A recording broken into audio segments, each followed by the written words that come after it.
choisi Jésus pour guider ma vie. Mon bien-aimé Jésus, il est à moi, je suis à lui. J'ai choisi Jésus pour guider ma vie. Mon bien-aimé Jésus, il est à moi, je suis à lui. J'ai choisi Jésus pour guider ma vie. Mon bien-aimé Jésus, il est à moi, je suis à lui. J'ai choisi Jésus. Gloire à Dieu, nous continuons notre série Béréen l'explorateur. Voilà, une série qui est consacrée à la lecture de la Bible avec quelques explications. Comme il est écrit dans Matthieu 4,4, l'homme ne vivra pas seulement de pain, mais de toute parole qui vient de la bouche du Seigneur. Donc c'est pourquoi nous lisons toute la Bible, considérant que nous devons lire toute la Bible, puisque il est écrit que nous vivrons de toute parole qui vient de la bouche du Seigneur. Et on a la dernière fois fini la première partie de Chroniques. Première partie que les humains ont faite, hein, mais à l'origine c'est un seul livre, les Chroniques. Et à la fin de ce livre-là, vers les versets 29, on nous montre bien que les gens qui ont écrit le livre de Chroniques l'ont écrit après d'autres livres. Donc ils se sont inspirés en quelque sorte d'autres livres pour dresser, éditer le livre de Chroniques. Donc eux, ils avaient une pensée. Et cette pensée, c'est quoi? C'est montrer la structure du règne de Dieu, du lien entre Dieu et l'humanité, en commençant par Adam jusqu'au peuple juif. Donc, et comme à l'époque c'était le lien entre Dieu et la terre, c'était le peuple juif, eh bien, une grande partie du livre est consacrée à ce peuple juif, à son organisation, aux généalogies et surtout au temple. Voilà, donc une grande partie du livre est consacrée à ça, parce que le livre a été écrit pour réorganiser aussi le peuple juif du retour d'exil. Donc quand ils reviennent d'exil, il fallait quelque chose, un support pour réorganiser tout ce peuple qui s'était perdu, les familles, tout ça. Il fallait les réunir à nouveau, les réorganiser. Et donc quand vous lisez le livre de Chroniques, vous voyez la différence avec les livres de rois qui avaient des détails, presque sur tout. Mais dans les livres de Chroniques, on n'a pas beaucoup de détails sur les événements, les situations. On nous présente les actions en quelque sorte de Dieu au milieu de son peuple. Et cette action est couronnée par la construction du temple. Donc on voit bien que l'idée qui est là c'est pourquoi certains pensent que c'est des prêtres qui ont écrit le livre de Chroniques. L'idée qui est là, c'est de présenter Dieu dans son temple, Dieu au milieu de son peuple jusqu'au temple. L'idée est là. Ce n'est pas une idée de journaliste que d'expliquer tout ce qui se passait, comme dans le livre des rois. Là, c'est vraiment une idée spirituelle. Donc le livre de Chroniques, ça a un côté, les gens qui l'ont écrit, ils l'ont écrit dans une logique spirituelle. Donc qu'on saisisse Dieu en action depuis la création jusqu'au peuple juif, et l'action finale à l'époque, hein, l'action finale étant le temple. C'est ça vraiment, quand on va lire, vous allez voir que dans les livres des rois, on avait beaucoup de détails sur tout ce qui se passait pendant le règne des rois, alors qu'ici, on a peu de détails sur la vie des rois, mais on a beaucoup plus de détails sur leurs actions spirituelles, sur leur travail spirituel. Et c'est ce qu'on va, même que ce soit David, le gros détail sur David, c'est sur la préparation de la construction du temple.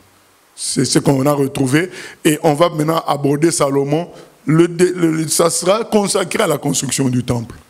On va parler un peu de lui, mais pas beaucoup. Mais beaucoup plus la construction du temple. Ensuite, on va parler des autres rois. Et ça sera plus des détails spirituels. Donc, c'est dans le livre de Chroniques qu'on parle avec beaucoup plus de détails du réveil du temps d'Ézéchias. C'est ici qu'il y a beaucoup plus de détails.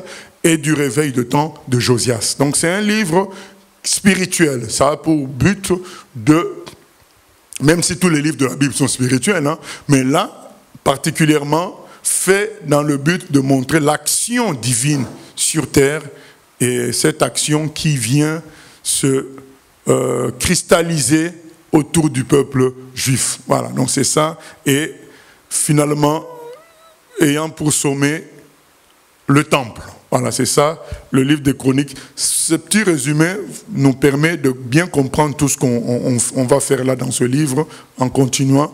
Donc le but, c'est vraiment montrer l'enchaînement qu'il y a Dieu qui crée les hommes, il passe par Adam, et ainsi de suite, on nous montre le lien, les généalogies, jusqu'au peuple juif. Voilà, et la deuxième partie sera donc Salomon et les autres rois, mais c'est surtout leurs actions avec le Seigneur. Pas trop leurs fautes et leurs défauts, pas trop les histoires qui étaient tout autour, mais beaucoup plus l'action divine. En fait, le livre de Chroniques montre l'action divine sur terre et en particulier dans le peuple juif jusqu'avant le retour, jusqu'avant le retour d'exil. Voilà, donc nous continuons 2 Chroniques, chapitre 1er. Chapitre 1er. Salomon, fils de David, s'affermit dans son règne. L'Éternel, son Dieu, fut avec lui. Il l'éleva à un haut degré. Salomon donna des ordres à tout Israël, aux chefs de milliers et de centaines, aux juges, aux princes de tout Israël, aux chefs des maisons paternelles. Et Salomon se rendit avec toute l'assemblée au haut lieu qui était à Gabaon. Là se trouvait la tente d'assignation de Dieu, faite dans le désert par Moïse, serviteur de l'Éternel. Mais l'arche de Dieu avait été transportée par David de Kirjajarim à la place qu'il lui avait préparée, car il avait dressé pour elle une tente à Jérusalem. Là se trouvait aussi, devant le tabernacle de l'Éternel, l'autel d'airain qu'avait fait Betsaléel, fils d'Uri, fils de Hur. Salomon et l'assemblée cherchèrent l'Éternel. Et ce fut là, sur l'autel d'airain, qui était devant la tente d'assignation, que Salomon offrit à l'Éternel 1000 holocaustes. Pendant la nuit, Dieu apparut à Salomon et lui dit : « Demande ce que tu veux que je te donne. » Salomon répondit à Dieu : « Tu as traité David, mon père, avec une grande bienveillance, et tu m'as fait régner à sa place. Maintenant, Éternel Dieu, que ta promesse à David, mon père, s'accomplisse, puisque tu m'as fait régner sur un peuple nombreux comme la poussière de la terre. Accorde-moi donc de la sagesse et de l'intelligence, afin que je sache me conduire à la tête de ce peuple. Car qui pourrait juger ton peuple, ce peuple si grand ? » Dieu dit à Salomon : « Puisque c'est là ce qui est dans ton cœur, puisque tu ne demandes ni des richesses, ni des biens, ni de la gloire, ni la mort de tes ennemis, ni même une longue vie, et que tu demandes pour toi de la sagesse et de l'intelligence, afin de juger mon peuple sur lequel je t'ai fait régner, la sagesse et l'intelligence te sont accordées. Je te donnerai en outre des richesses, des biens et de la gloire, comme n'en a jamais eu aucun roi avant toi, et comme n'en aura aucun après toi. » Salomon revint à Jérusalem, après avoir quitté le haut lieu qui était à Gabaon et la tente d'assignation. Et il régna sur Israël. Voilà, donc on peut déjà s'arrêter là, voir que on nous dit au premier verset, Salomon, fils de David, s'affermit dans son règne. L'Éternel, son Dieu, fut avec lui et l'éleva à un haut degré.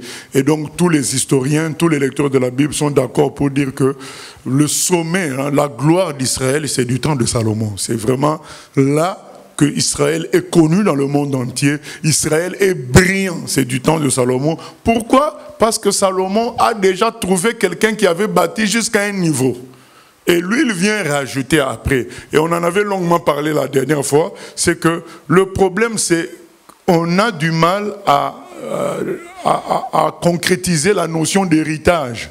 Donc les gens veulent tout faire pour leur temps seulement. Ils ne veulent pas préparer aux autres le futur. Et ce n'est pas bon. David a consenti à ne pas construire le temple en son temps. Il a consenti à ne pas avoir le succès de Salomon. Donc, et il a préparé à Salomon d'être plus haut que lui. C'est comme ça que nous devons faire les choses. Nous devons préparer le terrain aux autres, et David l'a fait sans problème. Et c'est ce qui permet que Israël entre dans une gloire encore supérieure. Et ça, c'est voilà, de génération en génération. Donc chaque génération doit laisser à la suivante quelque chose qui va faire que quand la suivante va travailler, l'ensemble de l'édifice va monter encore plus haut. Mais ce n'est pas le cas. Le cas d'aujourd'hui, c'est que quand une nouvelle génération arrive, elle trouve tout a été rasé, tout est par terre. La première génération n'a pas su léguer quelque chose de solide. Faisons en sorte, bien-aimés, de léguer quelque chose de solide aux gens qui viennent après. Et puis un élément, un détail encore, c'est qu'au verset 6, on nous dit « Et ce fut là, sur l'autel d'airain qui était devant la tente d'assignation, que Salomon offrit à l'Éternel 1000 holocaustes. » Donc Salomon est parti chercher la face de Dieu et il lui offre 1000. Vous vous rendez compte, hein? 1000 holocaustes, donc 1000 animaux qu'on tue. Et holocauste, dans les holocaustes, il n'y avait pas de récupération. Dans les autres sacrifices, il y avait une récupération. On sacrifiait l'animal, on tuait l'animal, mais le sacrificateur en récupérait une partie pour manger. Et parfois, dans d'autres sacrifices, même celui qui a amené le sacrifice en récupérait aussi un morceau pour lui. Donc, il y avait quelque chose qu'on retirait. On sacrifiait, mais on retirait quand même quelque chose pour soi. Mais l'Holocauste était le sacrifice d'où on ne retirait rien. Tout était consumé. Et donc, en quelque sorte, tout était donné à Dieu. Et Salomon donne 1000 holocaustes à Dieu. Et du coup, Dieu lui apparaît. Ça nous enseigne quoi, bien-aimé? Ça nous enseigne que si on veut que Dieu se révèle à nous, on doit agir, on doit produire des actes qui montrent qu'il existe. Parce que quand quelqu'un peut sacrifier 1000 holocaustes, c'est pas un fantôme, c'est pas quelque chose d'invisible, hein, d'inexistant plutôt. Si tu peux tuer 1000 animaux, c'est que tu es sûr que tu l'offres à quelqu'un. C'est le problème d'Abel et de Caïn. Caïn n'était pas trop sûr, il a offert des légumes, des choses qui ne valaient pas cher.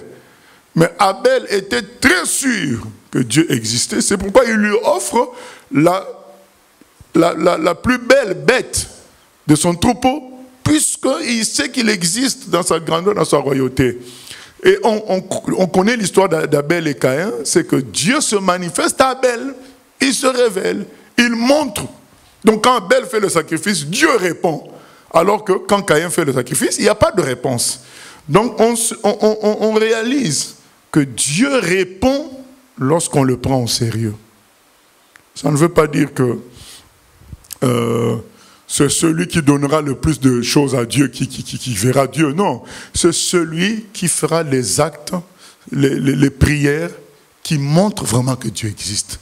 Si vraiment tu es sérieux dans ta relation avec lui, quand tu lui parles, tu parles à quelqu'un qui existe. Tu ne répètes pas des choses pour répéter, mais tu parles à quelqu'un qui existe. Tu échanges. Et quand tu lui dis, Seigneur, conduis-moi pendant cette journée, tu le dis aussi sincèrement. De sorte que quand un accident t'arrive, tu bénis le Seigneur. Tu dis, mais j'avais prié qu'il me conduise. Il y a un accident. On m'a soit cogné ou bien moi-même par inadvertance j'ai cogné. Je me dis, ben, Dieu m'a conduit. Mais si en ce moment-là, on se plaint, on dit, mais je ne comprends pas. Mais c'est fini. Tu as dit que Dieu te conduise. Tu as dit que Dieu soit avec toi. Un événement arrive, toi tu te plains. Donc tu n'es pas sérieux avec tes prières. Tu n'es pas sérieux. Donc quand je dis que faire des actes sérieux qui montrent que Dieu existe, c'est tout ça. Il ne s'agit pas seulement de donner 1000 holocaustes. 1000 holocaustes prouvent qu'on donne ça à quelqu'un qui existe. Et du coup, Dieu répond. Comme Abel, il a donné la plus belle bête. Du coup, Dieu répond. Mais si on est dans des formes de religiosité, hein, Dieu existe plus ou moins, on fait un peu ce qu'on a à faire. Hein, c'est pourquoi le Seigneur a dit, tu aimeras le Seigneur de tout ton cœur. tout ton cœur, c'est la preuve qu'il existe. Parce que le souci de Dieu, c'est que tu crois qu'il existe. Il le dit dans Hébreux 11:6.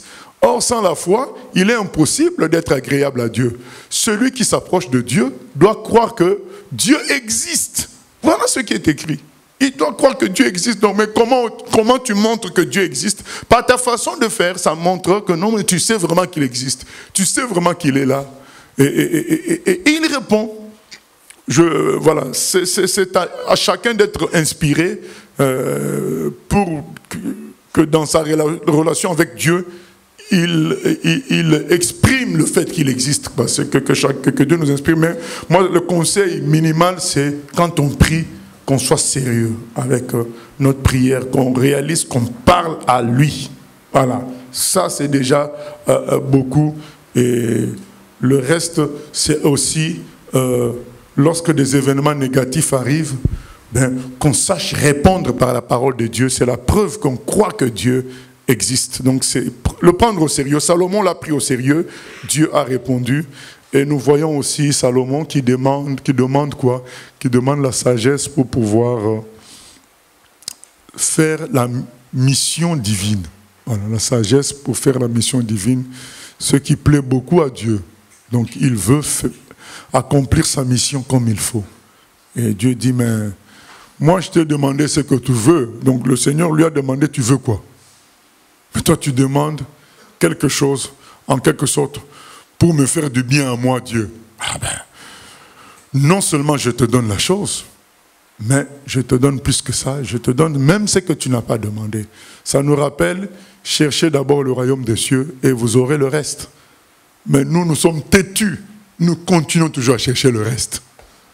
Nous continuons toujours à chercher le reste, soi-disant pour prouver vraiment que le royaume des cieux existe. Non, Dieu dit cherchez d'abord le royaume des cieux. D'abord l'intérêt de Dieu. L'intérêt de Dieu, c'est qu'il t'a mis roi, il s'attend à ce que tu gères bien son troupeau. Voilà. Et Salomon a d'abord cherché l'intérêt de Dieu. Et on se souvient, la maman de Samuel aussi a dit, si tu me donnais cet enfant, je te le donnerai. C'est là qu'elle est tombée enceinte, alors que ça faisait des années que ça ne venait pas. Mais quand elle a cherché l'intérêt de Dieu, elle a eu cet enfant et puis elle en a eu d'autres par la suite. Donc Dieu a donné plus. Donc c'est la même chose. Salomon demande la sagesse. Alors que Dieu lui dit, demande ce que tu veux que je te donne. Demande ce que tu veux. Donc il aurait pu citer l'argent, tout ce que tu veux. Mais lui, il a dit, mais non, je suis roi. On m'a mis roi par Dieu. C'est ça que je dois faire le mieux. Un bon travail de roi. Parce que c'est Dieu qui m'a mis là. Et on voit que finalement, Dieu donne plus que cela. Voilà. Ça doit nous apprendre, bien aimés, à chercher d'abord l'intérêt de Dieu. Toujours l'intérêt de Dieu. Toujours. Chercher d'abord le royaume des cieux. On va paraître comme des gens en retard. Par rapport à ceux qui ont demandé telle chose matérielle, ils l'ont eu.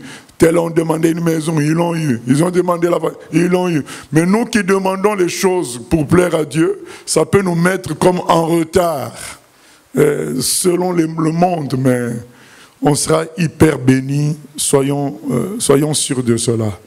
Voilà, oui, question? Question Internet. La sagesse que Salomon a reçue ne l'a-t-elle pas conduit comme Satan à l'orgueil au final?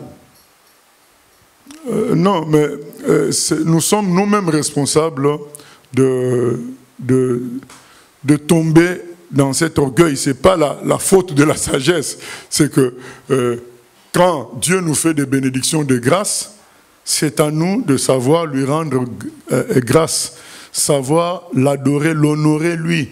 Et puisque des gens comme les Paul, les Jean, les Pierre, ne sont pas tombés dans le péché de Salomon, alors qu'ils ont reçu des choses extraordinaires. L'ombre de Pierre a guéri des gens. Les vêtements de Paul ont guéri des gens. Donc c'est notre responsabilité à nous de savoir d'où vient la gloire que Dieu nous a donnée. Ça vient de lui.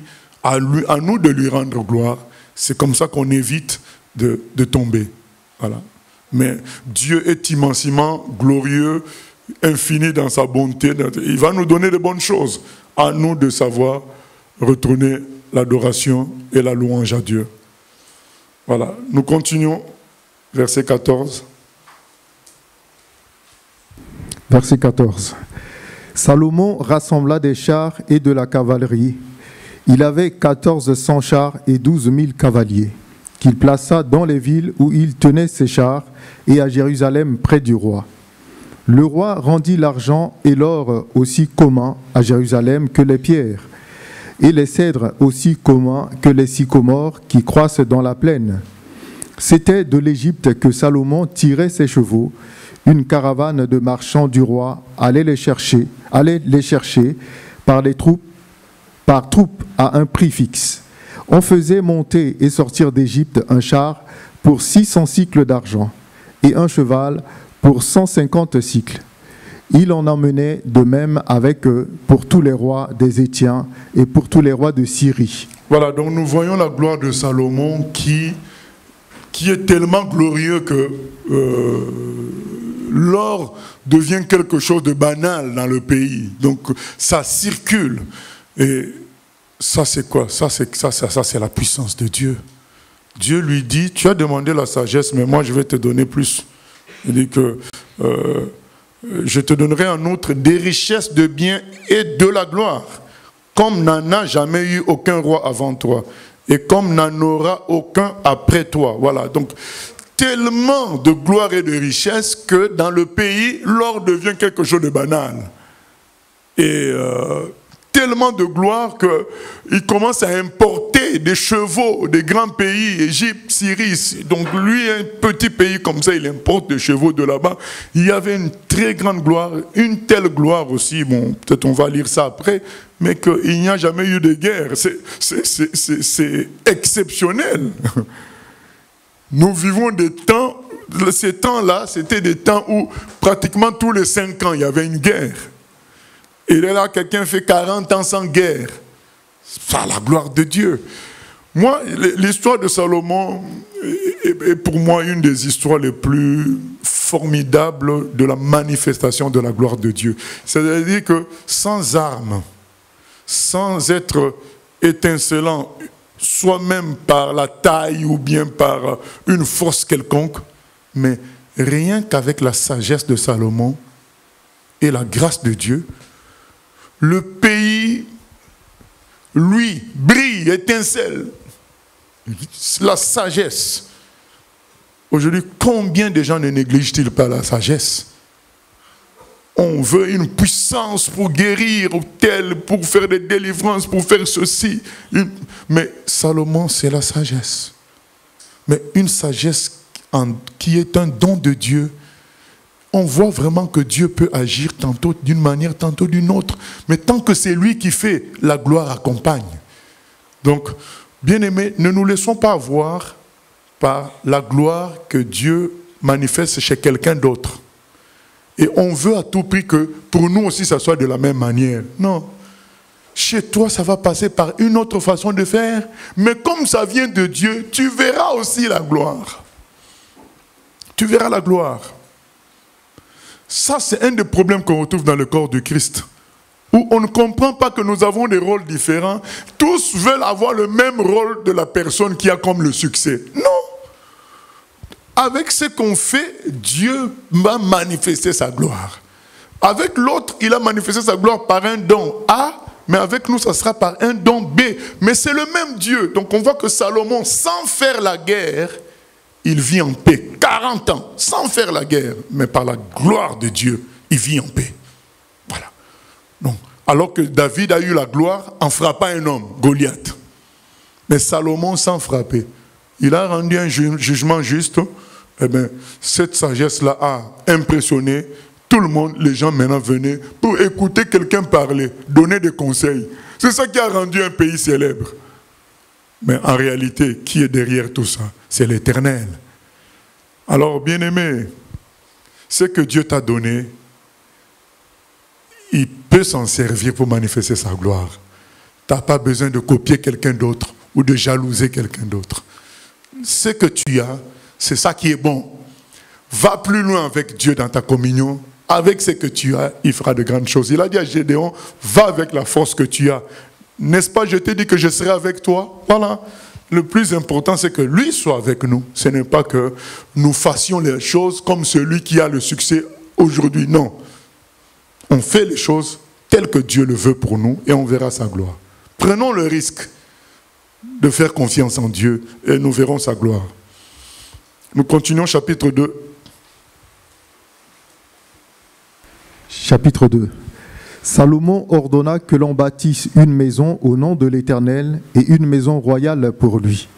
Salomon compta 70 000 hommes pour porter les fardeaux, 80 000 pour tailler les pierres dans la montagne et 3 600 pour les surveiller.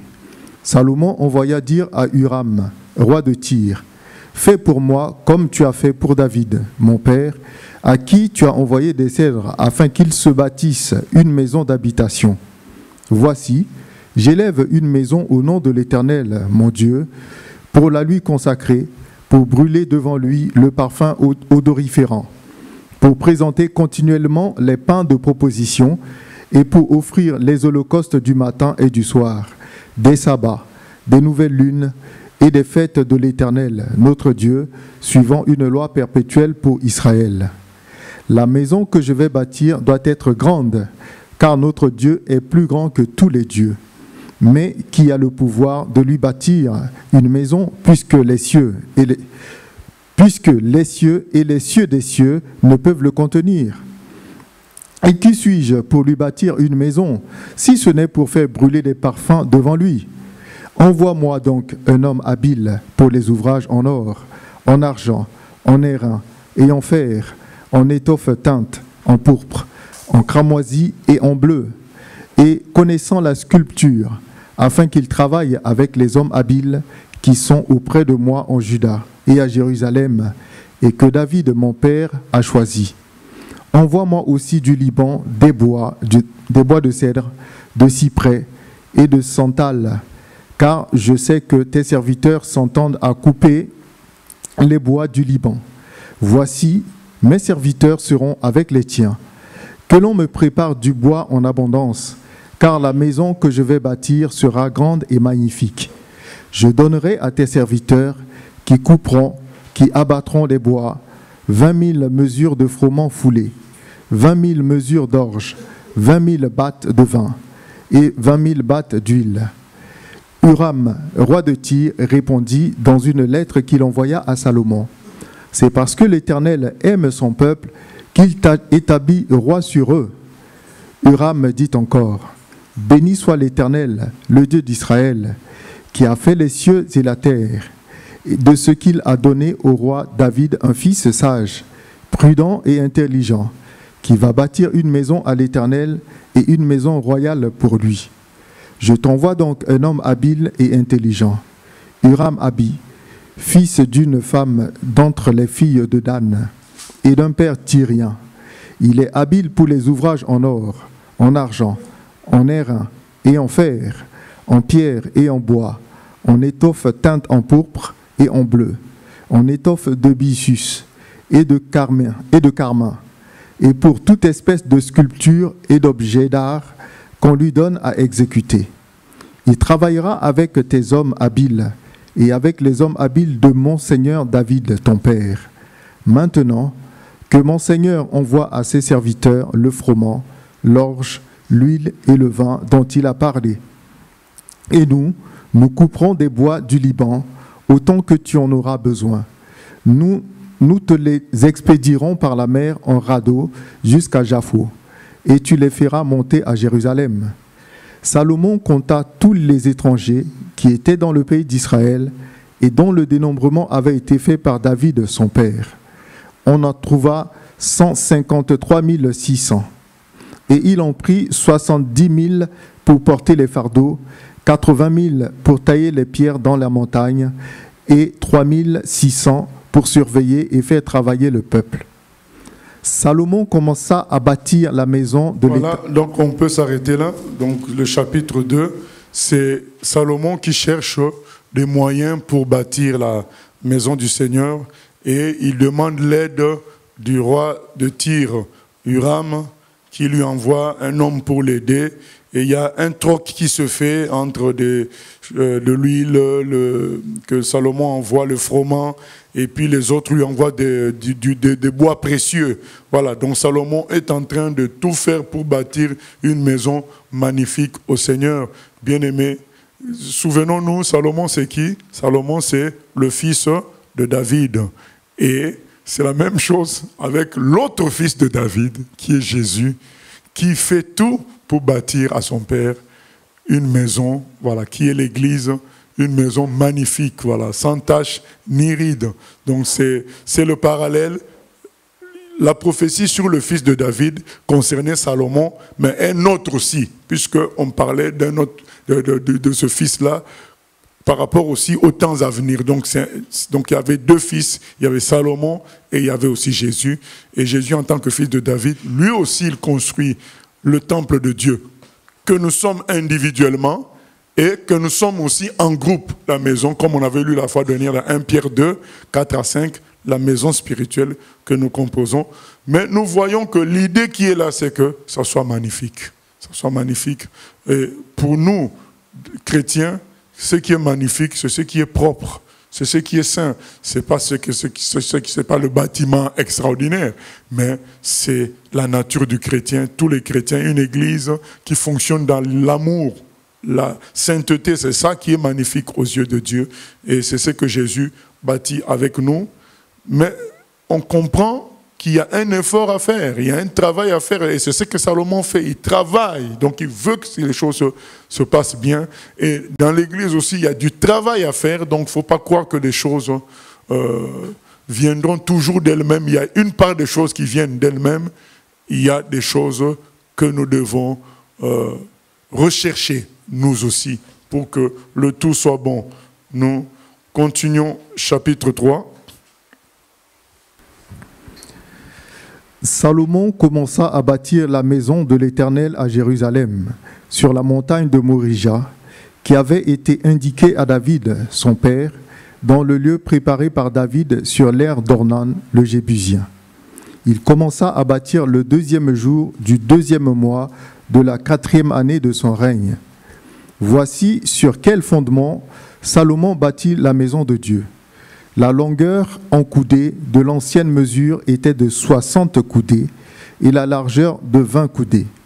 Le portique sur le devant avait 20 coudées de longueur, répondant à la largeur de la maison et 120 de hauteur. Salomon le couvrit intérieurement d'or pur. Il revêtit de bois de cyprès la grande maison, la couvrit d'or pur, et y fit sculpter des palmes et des chênettes. Il couvrit la maison de pierres précieuses comme ornement, et l'or était de l'or de Parvaïm. Il couvrit d'or la maison, les poutres, les seuils, les parois et les battants des portes, et il fit sculpter des chérubins sur les parois. Il fit la maison du lieu très saint. Elle avait 20 coudées de longueur, répondant à la largeur de la maison, et 20 coudées de largeur. Il la couvrit d'or pur pour une valeur de 600 talents. Et le poids de l'or pour les clous se montait à 50 cycles. Il couvrit aussi d'or les chambres hautes. Il fit dans la maison du lieu très saint 2 chérubins sculptés et on les couvrit d'or. Les ailes des chérubins avaient 20 coudées de longueur. L'aile du premier, longue de 5 coudées, touchait au mur de la maison, et l'autre aile, longue de 5 coudées, touchait à l'aile du second chérubin. L'aile du second chérubin, longue de 5 coudées, touchait au mur de la maison. Et l'autre aile, longue de 5 coudées, joignait l'aile du premier chérubin. Les ailes de ces chérubins déployés avaient 20 coudées. Ils étaient debout sur leurs pieds, la face tournée vers la maison. Il fit le voile bleu, pourpre et cramoisi, et de byssus, et il y représenta des chérubins. Il fit devant la maison 2 colonnes de 35 coudées de hauteur, avec un chapiteau de 5 coudées sur leur sommet. Il fit des chaînettes comme celles qui étaient dans le sanctuaire, et les plaça sur le sommet des colonnes. Et il fit 100 grenades qu'il mit dans les chaînettes. Il dressa les colonnes sur le devant du temple, l'une à droite et l'autre à gauche. Il nomma celle de droite Jachin et celle de gauche Boaz. Il fit un autel d'airain long de 20 coudées, large de 20 coudées et haut de 10 coudées. Il fit la mer de métal fondu. Elle avait 10 coudées d'un bord à l'autre, une forme entièrement ronde, 5 coudées de hauteur et une circonférence que mesurait un cordon de 30 coudées. Des figures de bœufs l'entouraient au-dessus de son bord, 10 par coudée, faisant tout le tour de la mer. Les bœufs disposés sur deux rangs étaient fondus avec elle en une seule pièce. Elle était posée sur 12 bœufs, dont 3 tournés vers le nord, 3 tournés vers l'occident, 3 tournés vers le midi et 3 tournés vers l'orient. La mer était sur eux et toute la partie postérieure de leur corps était en dedans. Son épaisseur était d'un palme et son bord, semblable au bord d'une coupe, était façonné en fleurs de lis. Elle pouvait contenir 3000 battes. Il fit 10 bassins et il en plaça 5 à droite et 5 à gauche pour qu'ils servent aux purifications. On y lavait les diverses parties des holocaustes. La mer était destinée aux ablutions des sacrificateurs. Il fit 10 chandeliers d'or, selon l'ordonnance qui les concernait, et il les plaça dans le temple, 5 à droite et 5 à gauche. Il fit 10 tables, et il les plaça dans le temple, 5 à droite et 5 à gauche. Il fit 100 coupes d'or. Il fit le parvis des sacrificateurs et le grand parvis avec ses portes, dont il couvrit d'airain les battants. Il plaça la mer du côté droit, au sud-est. Huram fit les cendriers, les pelles et les coupes. Ainsi Huram acheva l'ouvrage que le roi Salomon lui fit faire pour la maison de Dieu. 2 colonnes, avec les 2 chapiteaux et leurs bourrelets sur le sommet des colonnes. Les 2 treillis pour couvrir les 2 bourrelets des chapiteaux sur le sommet des colonnes. Les 400 grenades pour les 2 treillis, 2 rangées de grenades par treillis, pour couvrir les 2 bourrelets des chapiteaux sur le sommet des colonnes. Les 10 bases et les 10 bassins sur les bases. La mer et les 12 bœufs sous elle, les cendriers, les pelles et les fourchettes. Tous ces ustensiles que le roi Salomon fit faire à Huram-Abi pour la maison de l'Éternel étaient d'airain poli. Le roi les fit fondre dans la plaine du Jourdain, dans un sol argileux entre Sukkot et Tséréda. Salomon fit tous ces ustensiles en une grande quantité que l'on ne vérifia pas le poids de l'airain. Salomon fit encore tous les autres ustensiles pour la maison de Dieu. L'autel d'or, les tables sur lesquelles on mettait les pains de proposition, les chandeliers et leurs lampes d'or pures, qu'on devait allumer selon l'ordonnance devant le sanctuaire, les fleurs, les lampes et les mouchettes d'or très pur, les couteaux, les coupes, les tasses et les brasiers d'or pur, et les battants d'or pour la porte de l'intérieur de la maison à l'entrée du lieu très saint, et pour la porte de la maison à l'entrée du temple. Ainsi fut achevé tout l'ouvrage que Salomon fit pour la maison de l'Éternel.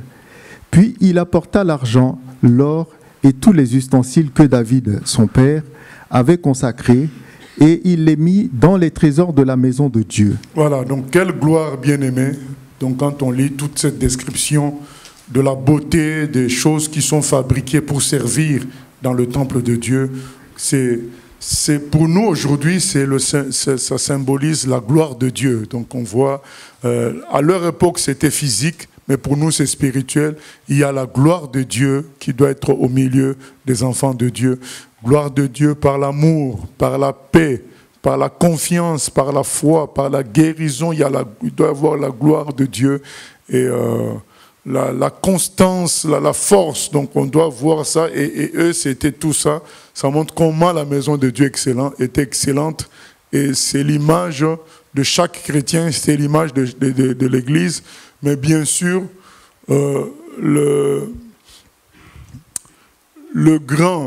la plus grande image, c'est Dieu lui-même. Parce que on doit faire un peu l'historique. Comment on en arrive au temple? Comment on en arrive au temple? Avant, c'était ce qu'on appelle le tabernacle. Et comment on en arrive au tabernacle? Pourquoi il a fallu qu'il y ait un tabernacle? Donc le tabernacle était composé du lieu saint et du lieu très saint. Et dans le lieu saint, les sacrificateurs pouvaient entrer pour faire les offrandes de parfum. Et il y avait un autel dehors pour faire les sacrifices d'animaux.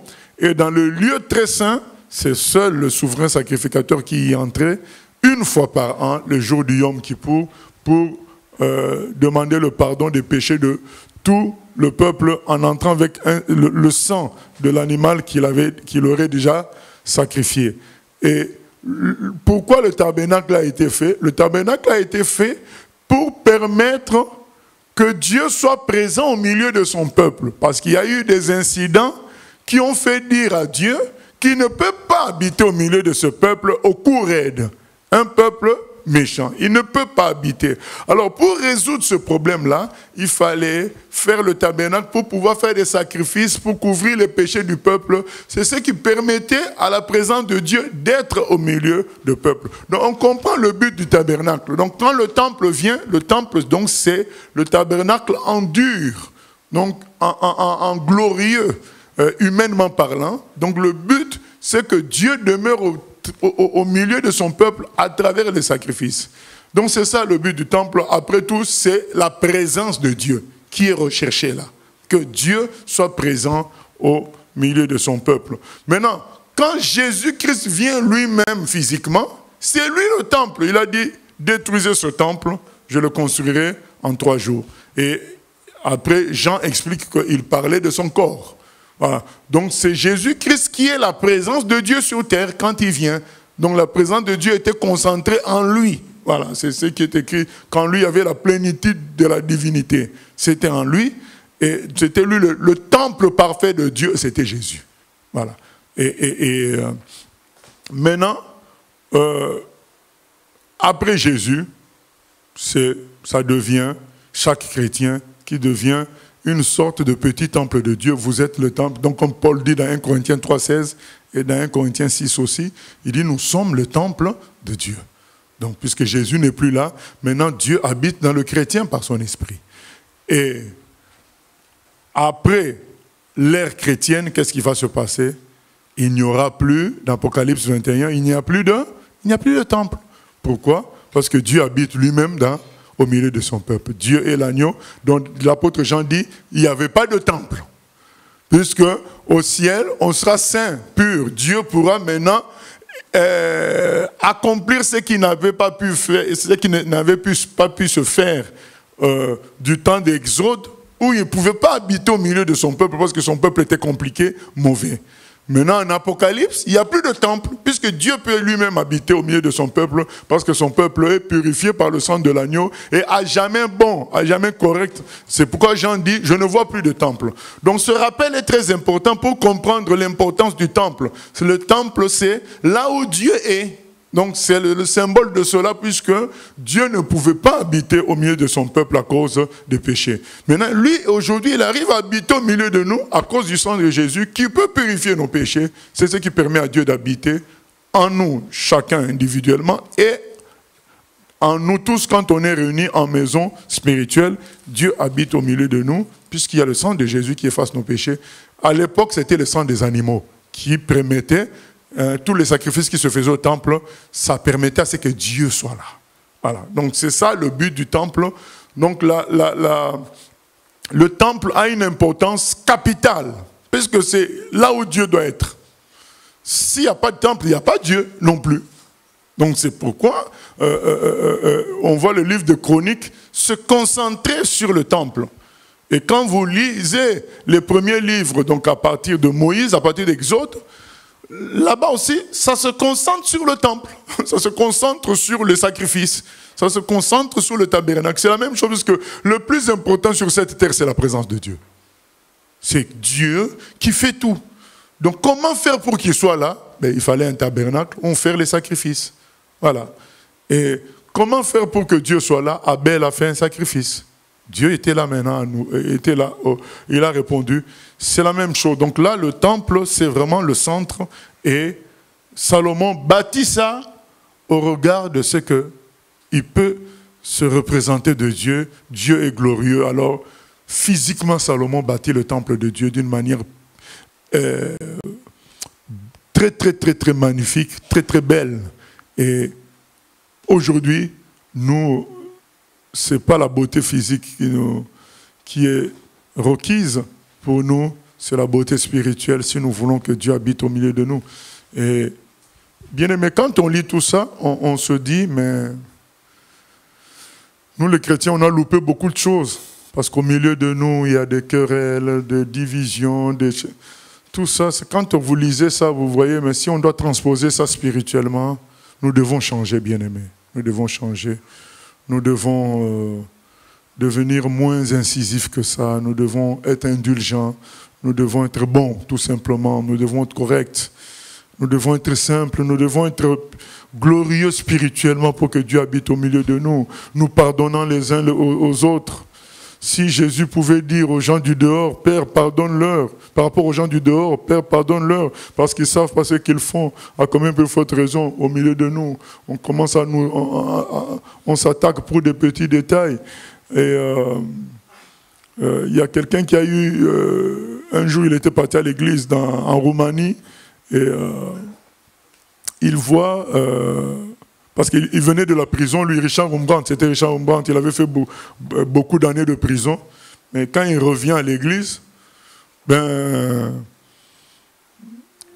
il a une vision où les anges sont en train d'observer l'église. Ils disent, ah, mais Richard est là. Ils étaient contents. Alors lui, il s'est dit, bon, comme moi je viens de la prison pour le Seigneur, j'étais plus là depuis un moment, les anges sont contents de me voir. Moi. Mais il était surpris de voir que quand les autres chrétiens aussi venaient, les chrétiens habituels, qui eux n'avaient pas fait la prison, les chrétiens habituels de ce culte-là, de cette assemblée-là, quand ils venaient, les anges étaient aussi dans la joie. Ah, mais tiens, il est aussi venu l'autre. Tiens, mais encore il est là. Il s'est dit, ah, mais finalement, les anges sont contents pour nous tous, quoi. Quand on est au courant de ces réalités-là, on va voir la maison du Seigneur différemment, quoi. On voit l'église différemment. On ne va pas créer des problèmes pour créer. On ne va pas chercher, venir diviser pour diviser, juste pour avoir raison. Donc on se retient, quoi. En fait, on voit l'importance que ça a pour Dieu. On se dit, mais non, je ne veux pas gâcher tout ça, quoi. Quand tu vois des anges être contents, mais du chrétien que toi tu estimes être un chrétien touriste, mais eux, ils sont contents de le voir. Ben tu te calmes, tu te dis, ah ben... Dieu sait ce qu'il fait. Moi aussi, que je mette mon sel pour que tout ça soit bien. Voilà. S'il faut aussi dire la vérité au frère, lui dire la vérité, mais pas pour l'écraser, mais pour que tout soit bien, pour que Dieu soit content. On voit les choses autrement quand on voit comment Salomon bâtit tout ça. On se dit, mais si on doit transposer ça spirituellement, tiens, nos cœurs doivent changer, quoi. Nos cœurs doivent changer. Nous devons vraiment aimer les autres. Nous devons... quand on voit Salomon qui fait 1000 holocaustes, on se dit, mais nos cœurs doivent changer. On doit être prêt à donner à Dieu ce qui compte le plus pour nous. Donc, quand on transpose ça à nos réalités spirituelles, il y a de la repentance, quoi, dans l'air. Et il faut vraiment faire ça et puis changer. Il y a des questions? Oui? Si je comprends bien, le temple a été construit sur l'aire de Man, le Jébusien, et où est Sion? C'est le même lieu? À peu près, c'est le même lieu. Puisqu'après Sion, au début, c'est une petite montagne. Ensuite, c'est tout Jérusalem est considéré comme Sion, en quelque sorte, quoi. Bon. Mais là, le plus important, c'est pas Sion. Le plus important, c'est le mont Morija. Donc, c'est le mont Morija, le sacrifice d'Isaac. C'est au même endroit que l'aire d'Ornan. Donc, c'est C'est ce qu'on on nous fait comprendre là. Mais Sion, aujourd'hui, pour ne pas être dans la difficulté, c'est presque tout Jérusalem. Mais il y a une montagne spéciale qui est la montagne de Sion. Mais nous ne pouvons pas aujourd'hui physiquement la situer exactement. Mais aujourd'hui, quand on dit Sion, fille de Sion, c'est fille de Jérusalem, quoi. Nous continuons. Chapitre 5. Chapitre 5. Ainsi fut achevé tout l'ouvrage que Salomon fit pour la maison de l'Éternel. Puis il apporta l'argent, l'or et tous les ustensiles que David, son père, avait consacrés, et il les mit dans les trésors de la maison de Dieu. Alors Salomon assembla à Jérusalem les anciens d'Israël et tous les chefs des tribus, les chefs de famille des enfants d'Israël, pour transporter de la cité de David, qui est Sion, l'arche de l'alliance de l'Éternel. Tous les hommes d'Israël se réunirent auprès du roi pour la fête, qui se célébra le 7e mois. Lorsque tous les anciens d'Israël furent arrivés, les Lévites portèrent l'arche. Ils transportèrent l'arche, la tente d'assignation et tous les ustensiles sacrés qui étaient dans la tente. Ce furent les sacrificateurs et les Lévites qui les transportèrent. Le roi Salomon et toute l'assemblée d'Israël, convoqués auprès de lui, se tinrent devant l'arche. Ils sacrifièrent des brebis et des bœufs, qui ne purent être ni comptés ni dénombrés à cause de leur multitude. Les sacrificateurs portèrent l'arche de l'alliance de l'Éternel à sa place, dans le sanctuaire de la maison, dans le lieu très saint, sous les ailes des chérubins. Les chérubins avaient les ailes étendues sur la place de l'arche, et ils couvraient l'arche et ses barres par-dessus.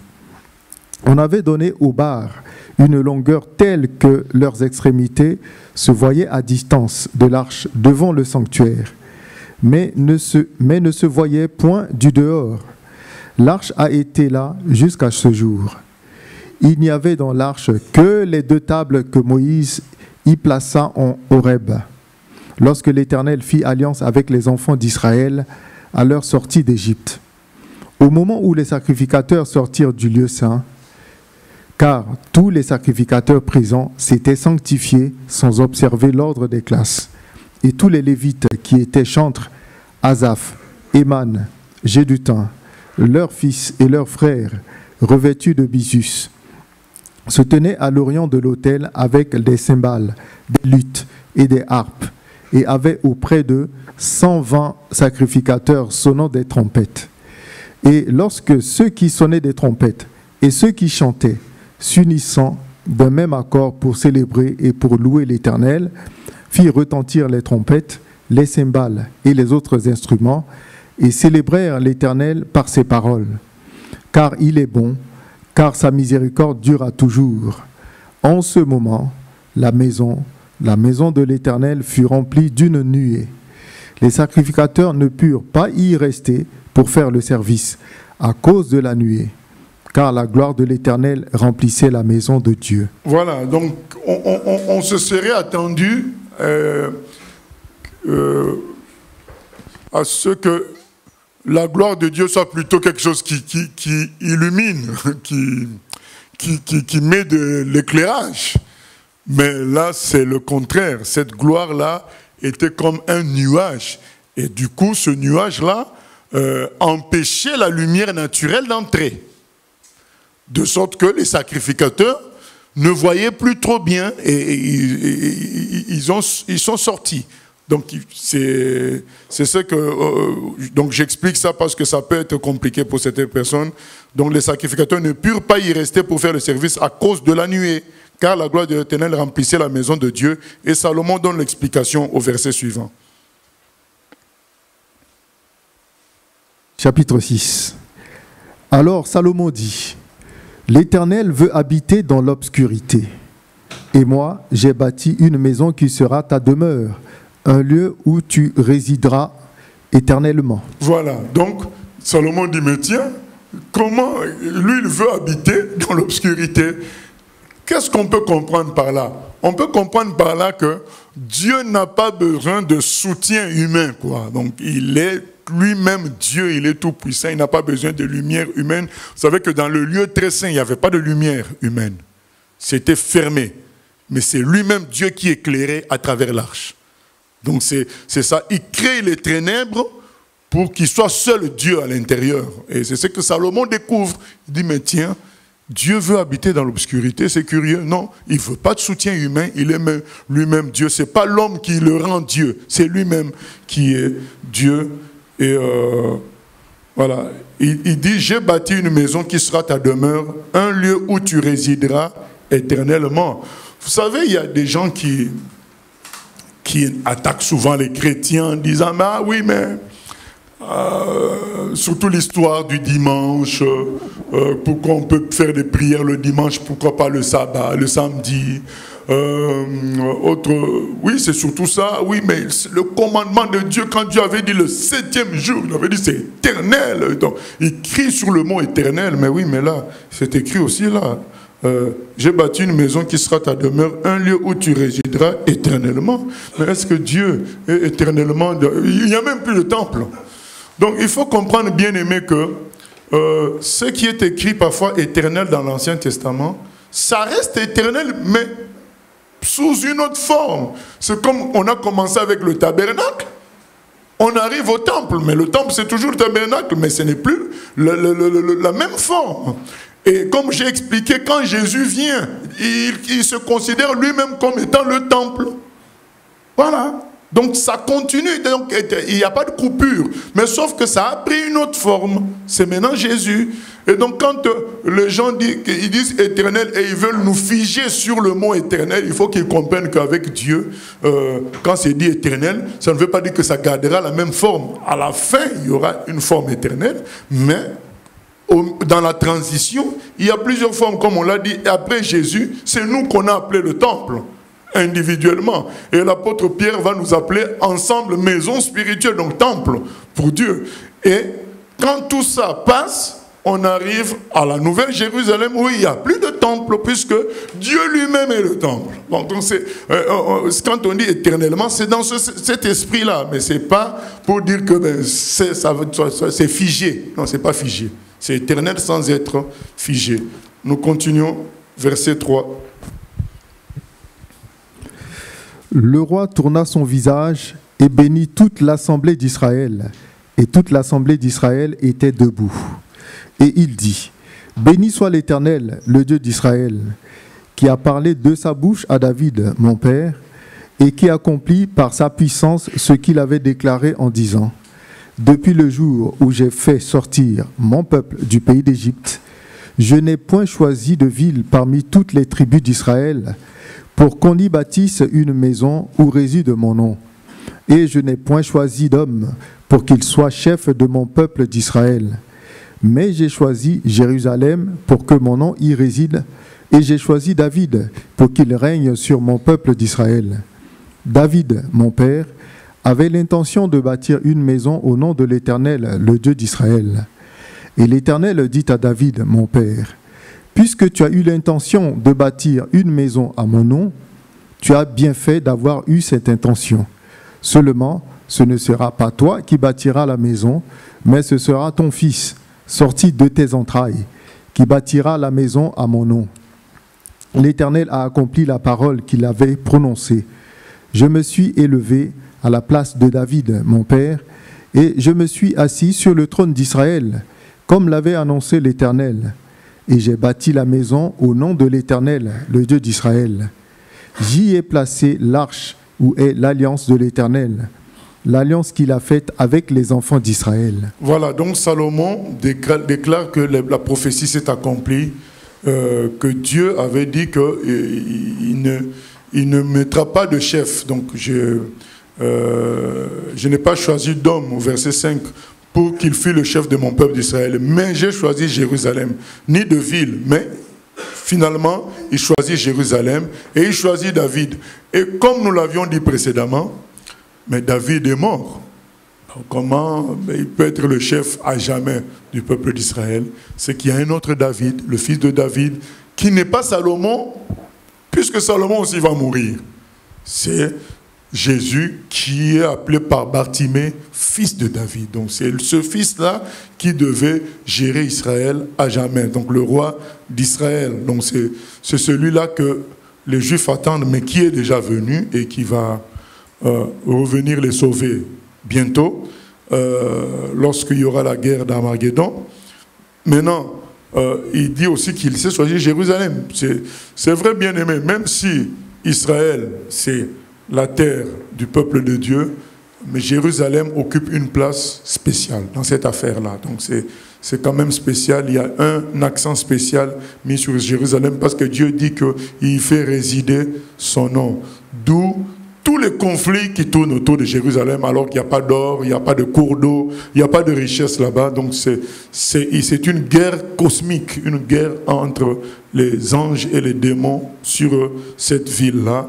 Et nous sommes à l'intérieur. Vous savez, quand vous êtes vous serez étonné que c'est à Jérusalem qu'il y a le plus de sectes, hein, par rapport à toutes les villes du monde. Le nombre de sectes qu'il y a à Jérusalem, ça va vous dépasser, quoi. Et je dis, bon, quand je dis Jérusalem, en Israël, voilà, donc le nombre de sectes qu'il y a en Israël, ça va vous dépasser parce qu'il y a un grand combat cosmique entre les forces des ténèbres et les forces de vérité dans cet endroit-là. Presque toutes les organisations sataniques ou sectes ont leur représentation, soit à Jérusalem, soit en Israël, dans les environs de Jérusalem. Donc il y a tout là-bas. C'est dû au fait qu'il y a un grand combat qui est là-bas. Ça va. C'est le dernier combat. Le dernier combat sera là-bas. Voilà. Donc nous. Oui, question. Et des questions, il y en a beaucoup, à peu près 5, mais c'est hors sujet. Je ne sais pas si ça peut attendre. Hors sujet. Alors nous finissons le chapitre 7 et puis nous reviendrons là-dessus. Donc là, voilà, on continue, chapitre 7, on continue, c'est la dédicace du temple. Chapitre 7. Lorsque Salomon eut achevé de prier, le feu descendit du ciel et consuma l'holocauste et les sacrifices. Et la gloire de l'Éternel remplit la maison. Les sacrificateurs ne pouvaient entrer dans la maison de l'Éternel, car la gloire de l'Éternel remplissait la maison de l'Éternel. Tous les enfants d'Israël virent descendre le feu et la gloire de l'Éternel sur la maison. Ils s'inclinèrent le visage contre terre sur le pavé, adorèrent et louèrent l'Éternel en disant « Car il est bon, car sa miséricorde durera toujours. » Le roi et tout le peuple offrirent des sacrifices devant l'Éternel. Le roi Salomon immola 22 000 bœufs et 120 000 brebis.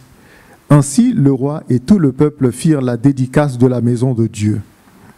Les sacrificateurs se tenaient à leur poste, et les Lévites aussi, avec les instruments faits en l'honneur de l'Éternel par le roi David, pour le chant des louanges de l'Éternel. Lorsque David les chargea de célébrer l'Éternel en disant « Car sa miséricorde durera toujours », les sacrificateurs sonnaient des trompettes vis-à-vis d'eux, et tout Israël était là.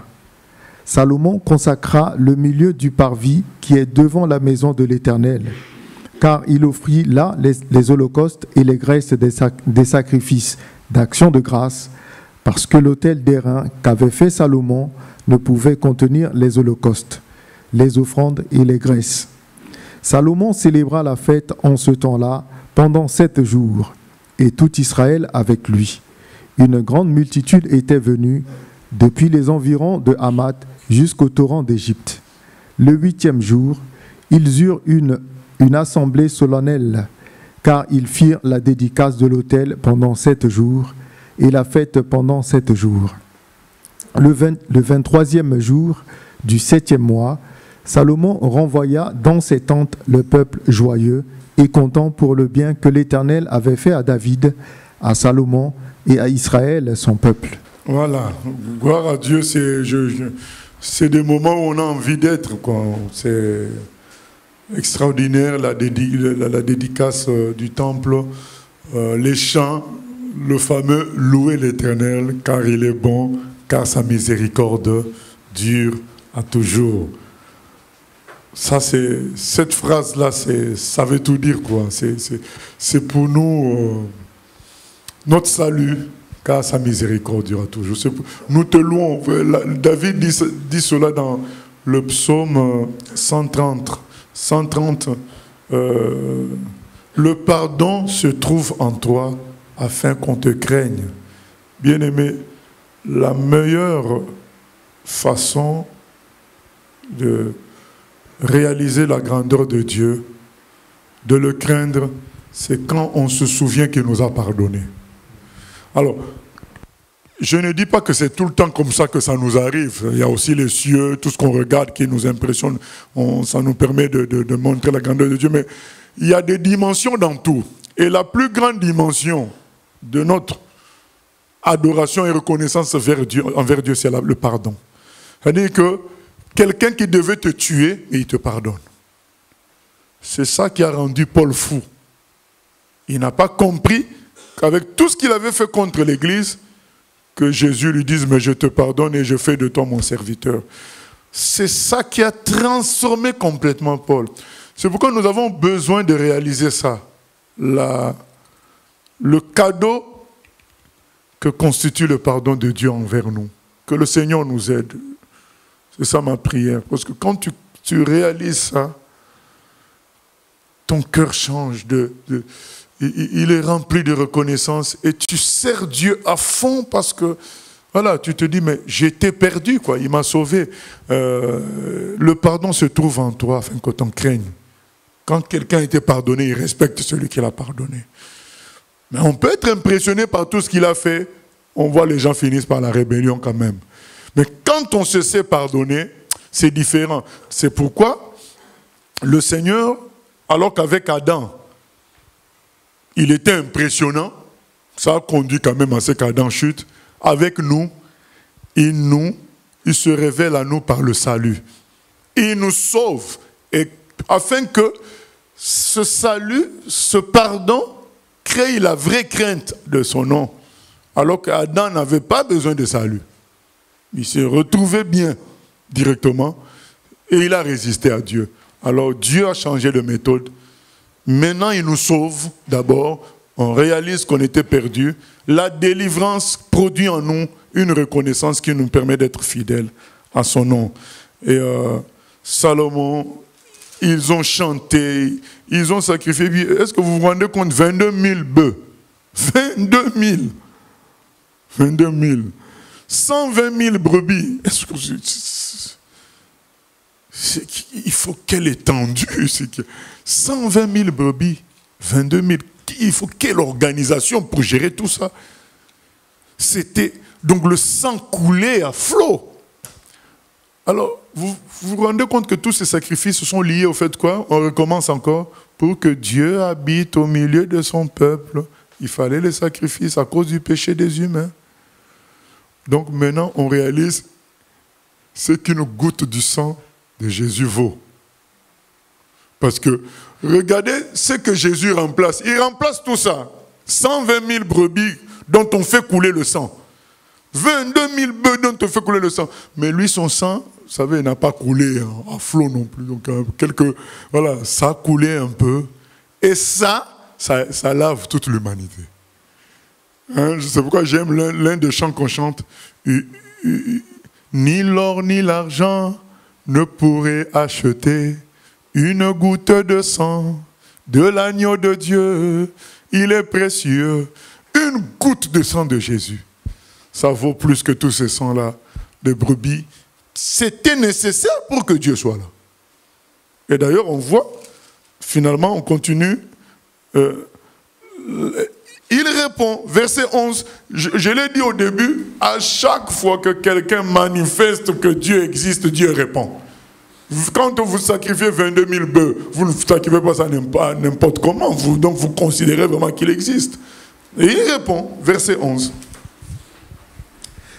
Lorsque Salomon eut achevé la maison de l'Éternel et la maison du roi, et qu'il eut réussi dans tout ce qu'il s'était proposé de faire dans la maison de l'Éternel et dans la maison du roi, l'Éternel apparut à Salomon pendant la nuit et lui dit : « J'exauce ta prière et je choisis ce lieu comme la maison où l'on devra m'offrir des sacrifices.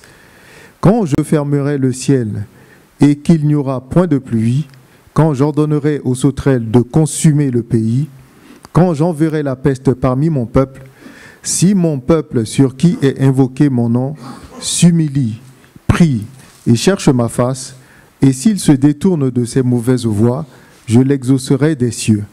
Je lui pardonnerai son péché et je guérirai son pays.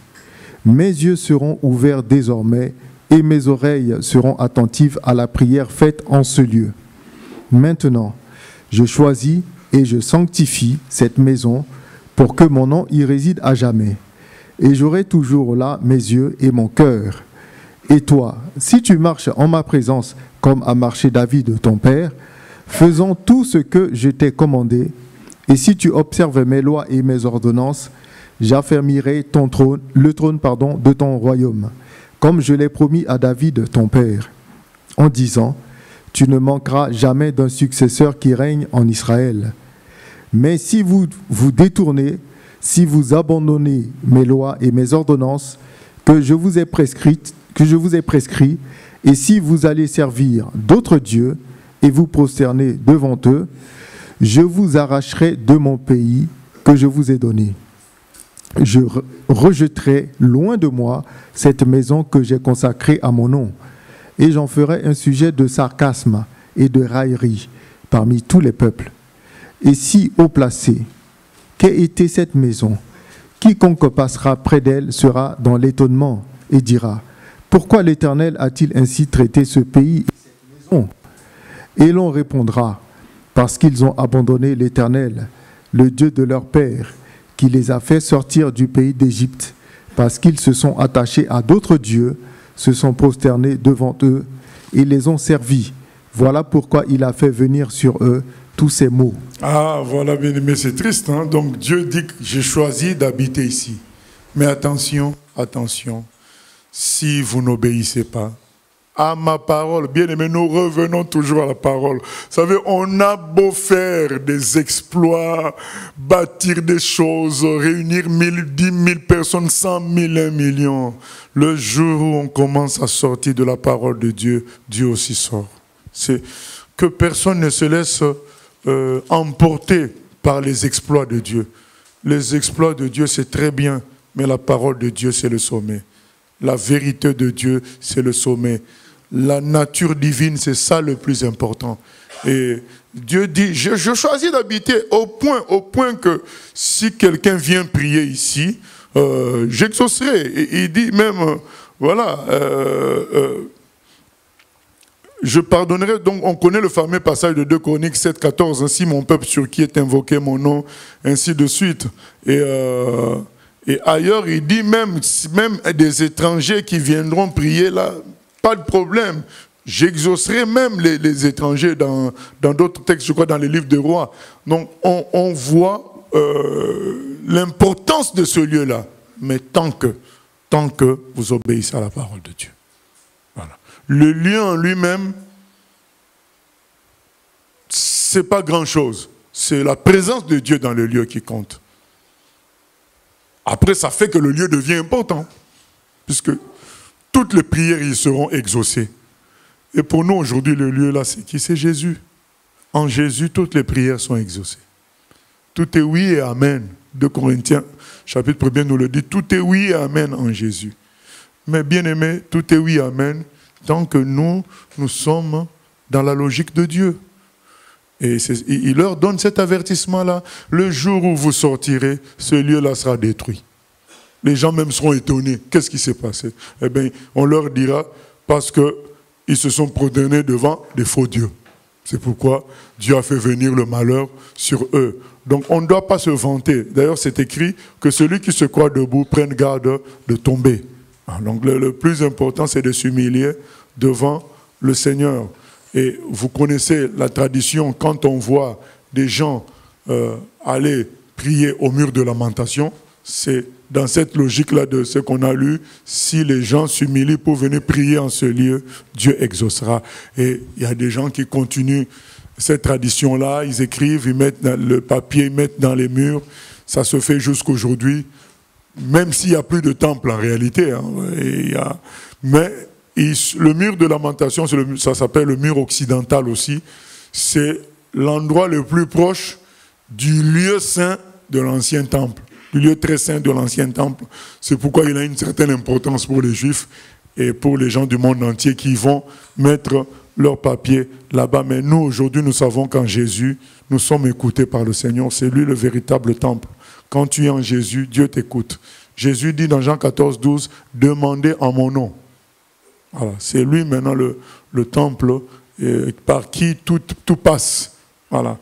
Et lorsque Jésus est mort, le voile du temple a été déchiré pour montrer que par Jésus, on va jusqu'à Dieu pour qu'il nous écoute.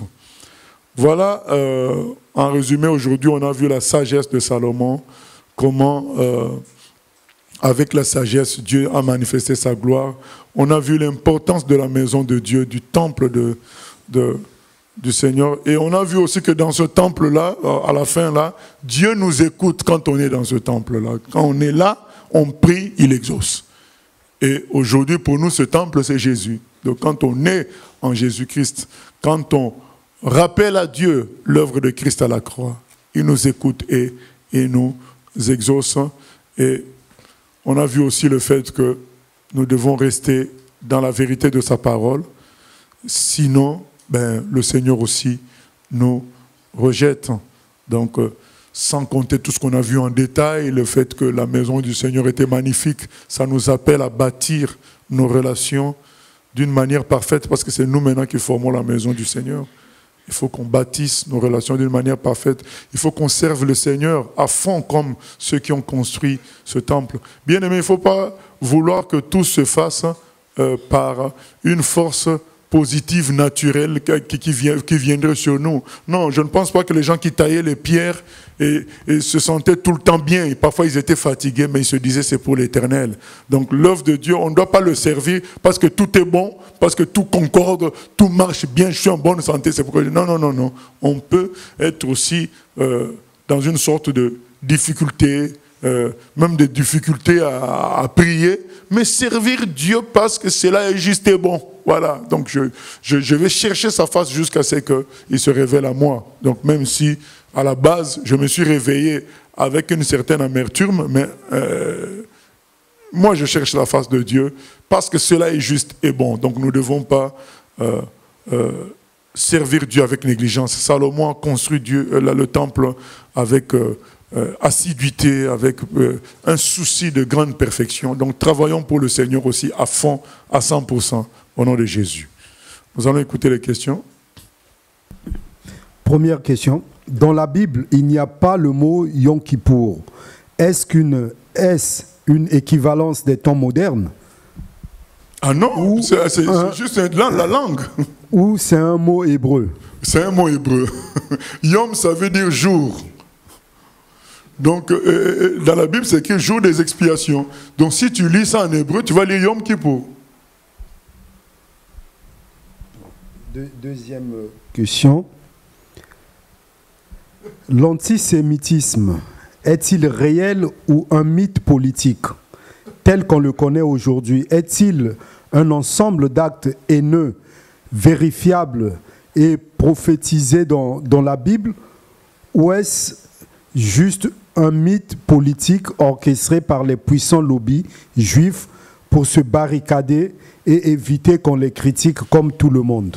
Ah non, l'antisémitisme est vraiment réel. Après, les gens peuvent toujours exagérer, mais l'antisémitisme est réel puisque ce qui se passe avec Hitler, donc c'est pas quelque chose d'inventé, c'est quelque chose de réel. 6 millions de Juifs sont morts, c'est de la réalité.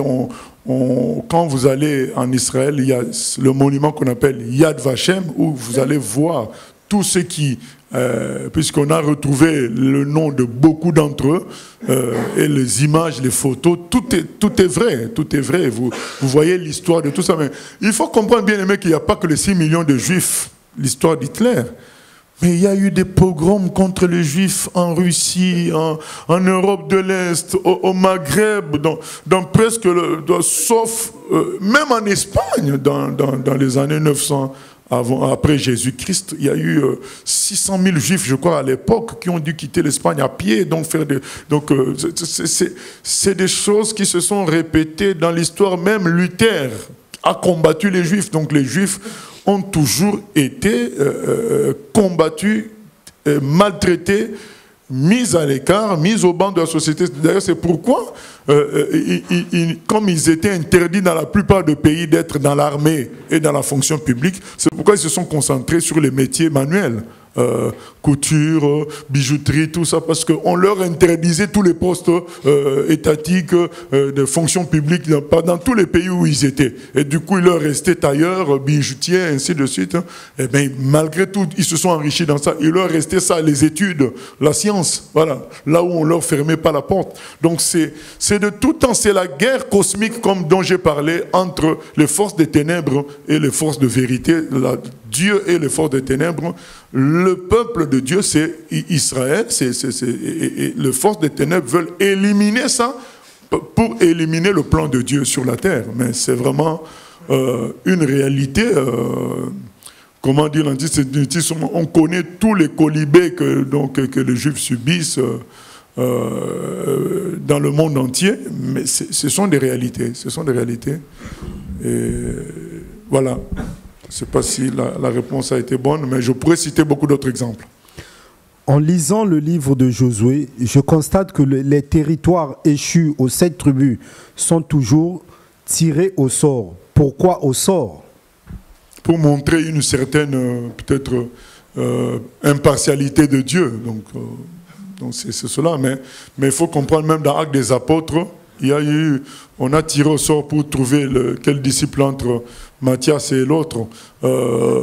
C'est Matthias qui a été retenu. C'était au tirage au sort parce que c'est la confiance qu'on accorde à Dieu que dans ce tirage au sort, c'est sa volonté qui sortira. Ça reste la confiance en Dieu, mais au regard des humains, il y a une certaine impartialité. Mettons-nous à la place de l'autre, j'ai oublié le nom. Donc il y avait Matthias et un autre. On devait choisir pour remplacer Judas. Bon, que Pierre dise, je reçois que c'est Matthias. Je pense que l'autre pouvait dire, mais Pierre, il se prend pour qui? Donc ça pouvait créer des problèmes. Mais que ça vienne d'un tirage au sort, on se dit, c'est Dieu qui a fixé les choses. Donc je crois qu'il y a un souci de montrer que c'est pas l'homme qui fait ça, c'est Dieu, quoi. Donc il y a une sous-question par rapport à ça. Pourtant, il pouvait seulement donner l'ordre. Oui, c'est ce que je dis, mais ça allait sortir par un humain, cet ordre-là. Et ça pouvait créer des problèmes. Nous sommes dans un pays dont les gens disent, mais non, il a fait ça pour favoriser les autres. Donc, comment expliquer que les premiers pays chrétiens, Syrie, Irak, Turquie, etc., sont devenus des pays où les musulmans sont majoritaires? L'explication, c'est la partie qu'on a lue là avec l'ancien Siméon. C'est ça, verset 22. Comment dire, à partir du verset 19. On peut relire. Verset 19. Mais si, 2 Chroniques 7, 19, hein? Oui. Mais si vous vous détournez, si vous abandonnez mes lois et mes commandements que je vous ai prescrits, et si vous allez servir d'autres dieux et vous prosterner devant eux, je vous arracherai de mon pays que je vous ai donné. Je rejetterai loin de moi cette maison que j'ai consacrée à mon nom, et j'en ferai un sujet de sarcasme et de raillerie parmi tous les peuples. Oui, on continue. Et si haut placé qu'ait été cette maison, quiconque passera près d'elle sera dans l'étonnement et dira, pourquoi l'Éternel a-t-il ainsi traité ce pays et cette maison? Et l'on répondra, parce qu'ils ont abandonné l'Éternel, le Dieu de leur père, qui les a fait sortir du pays d'Égypte, parce qu'ils se sont attachés à d'autres dieux, se sont prosternés devant eux et les ont servis. Voilà pourquoi il a fait venir sur eux tous ces maux. Voilà la raison. Donc l'Église, quand elle est forte, elle commence à se confier en sa propre force. Du coup, les fausses doctrines commencent à entrer et Dieu dit, ça ce n'est plus moi. Je m'en vais. À partir de ce moment-là, allez, d'autres mouvements. Au fait, c'est une façon de Dieu de dire, de montrer qu'on s'est trompé. Parce que tant qu'on appelle ce qu'on fait christianisme, on ne réalise pas qu'on est dans l'erreur. Mais c'est quand on est remplacé maintenant par autre chose qui est vraiment contraire, on se dit, mais les gens qui étaient là avant se sont trompés. Ils ont fait de mauvaises choses. C'est ce qui est écrit là. Quand les gens diront, pourquoi l'Éternel a-t-il traité ainsi ce pays? Et l'on répondra, parce qu'ils ont abandonné l'Éternel. Donc, les choses de Dieu, c'est toujours comme ça. Les gens, dès que Dieu manifeste sa gloire dans leur vie, ils ont tendance à abandonner l'Éternel. Et Dieu aussi les abandonne. Et tant que ça reste quelque chose de flou chrétien, on ne se rend pas compte qu'il y a abandon de Dieu jusqu'à ce que autre chose vraiment entre clairement. Moi, je prends l'exemple de ce qui se passe dans les milieux chrétiens aujourd'hui, où maintenant le mélange avec le monde est très clair. Donc on fait les histoires là de... On a un talent en France, un truc comme ça. On fait ça pour les chrétiens aussi. On fait ça pour... Voilà, donc les chrétiens font des albums avec les gens du monde. Il y a des églises qui ressemblent aujourd'hui à des boîtes de nuit. Donc c'est éteint avec des spots comme une boîte de nuit. Et c'est peint en noir. Donc tout ça, c'est des choses qui montrent que Dieu n'est plus là. Mais si c'était encore les murs blancs, on aurait dit, mais non, Dieu est là. Mais là, donc, on vous montre que c'est une copie de boîte de nuit. C'est clair que Dieu n'est plus là. Donc pour un païen qui regarde, il dit, mais Dieu n'est pas là. Ça, c'est pas Dieu. Voilà, donc c'est ce qui se passe et ce qui s'est passé dans ces pays-là, qui étaient chrétiens, mais après, qui ont abusé de leur force. Ils ont cru qu'ils n'avaient plus besoin de Dieu. Voilà, gloire à Dieu. Nous allons prier. Vraiment, nous prions par rapport à ce qu'on a clôturé par la lecture avec l'Ancien. Et puis par rapport à la question, c'est que bien-aimé, la gloire de Dieu ne nous éloigne pas de lui. Que les bénédictions de Dieu ne nous éloignent pas de lui. Combien de gens n'a-t-on pas vu dès qu'ils se sont mariés, ils ont changé. Ils ont eu l'homme ou la femme de leur vie, ils ont eu une famille, des enfants, une maison.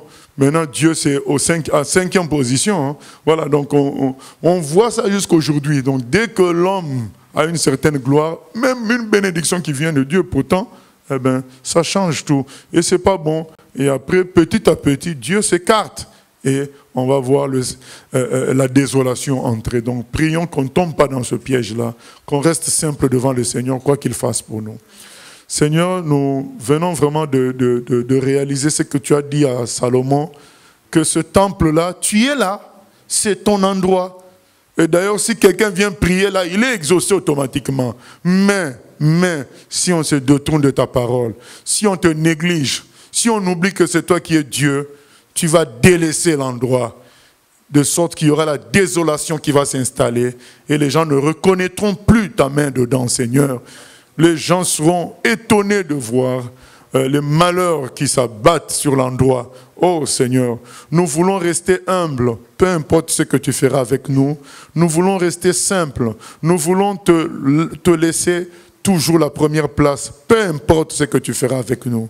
À toi la gloire, la louange, au siècle des siècles. Merci pour cette étude, Seigneur. Aide-nous à construire ton œuvre avec sérieux, à 100% comme Salomon l'a fait pour le temple, et que ton nom soit glorifié dans la vie de ton Église, au nom de Jésus. Amen.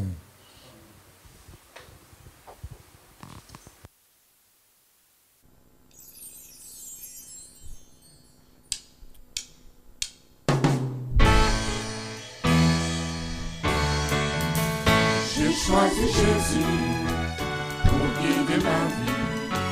Mon bien-aimé Jésus, il est à moi, je suis à lui. J'ai choisi Jésus pour guider ma vie. Mon bien-aimé Jésus, il est à moi, je suis à lui. J'ai choisi Jésus pour guider ma vie. Mon bien-aimé Jésus, il est à moi, je suis à lui.